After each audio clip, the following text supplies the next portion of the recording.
परिचय के अल्पकाल में ही आपने मुझे इतना सम्मान दिया। यह आपके उच्च विचारों और आदर्शों का द्योतक है।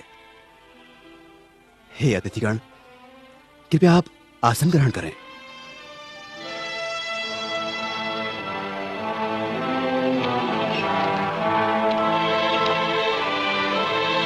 विराजिए।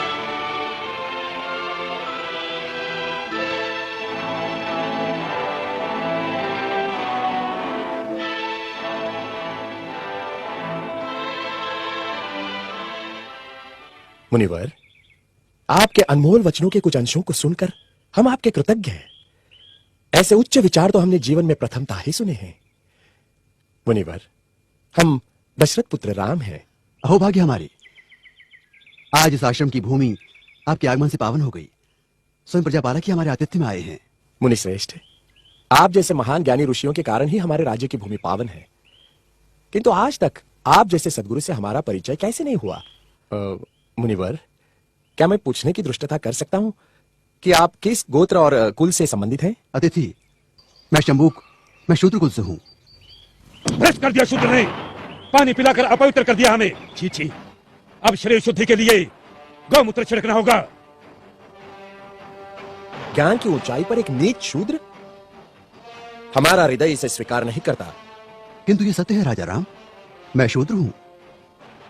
ज्ञान की गंगा का स्पर्श मात्र ही जिनके लिए वर्जित है, उनके पास ज्ञान का भंडार असंभव।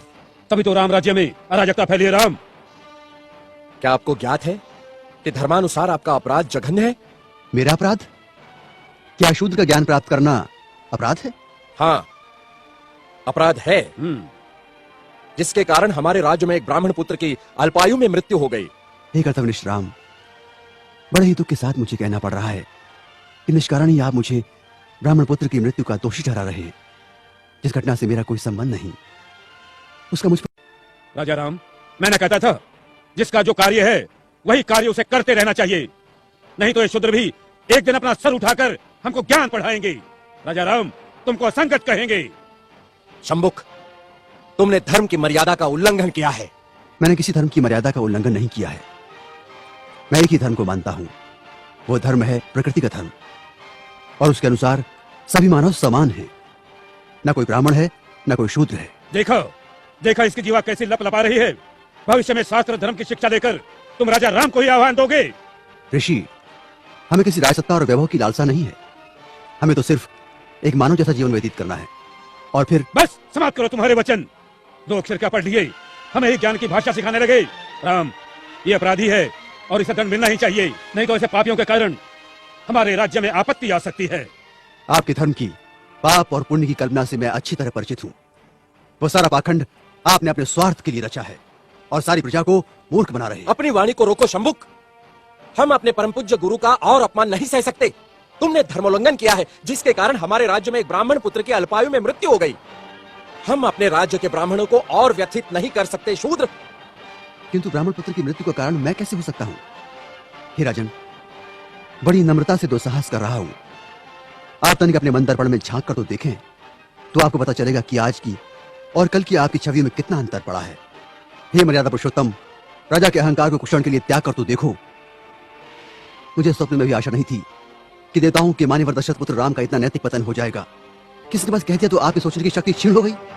राजदंड की आड़ में ऋषियों का वध करने के लिए उद्युक्त हो गए। दोषी मैं नहीं राजा राम, अपितु ब्राह्मण पुत्र की मृत्यु के लिए दोषी आप हैं। अपनी विष उगलती जिह्वा को रोको शंभुक। मुझे भयभीत करने की चेष्टा न करो राम। जब जब किसी शूद्र ने परंपरागत सामाजिक दास्तां की बेड़ियां तोड़ने की चेष्टा की, तब तब धर्मांधों ने उसकी हत्या कर दी। मुझे मृत्यु का भय नहीं राम। एक शंभुक जाएगा तो दूसरा शंभुक निश्चित ही पैदा होगा। शंभुक, मैं राम, स्वाभिमान और स्वतंत्रता का लघु जीवन भी दास्ता और अपमान से भरे दीर्घायु से कई गुना सुकर है। अब यदि एक भी शब्द तुम्हारे मुख से और निकला तो मैं सत्य हूं और सत्य की कभी मृत्यु नहीं होती।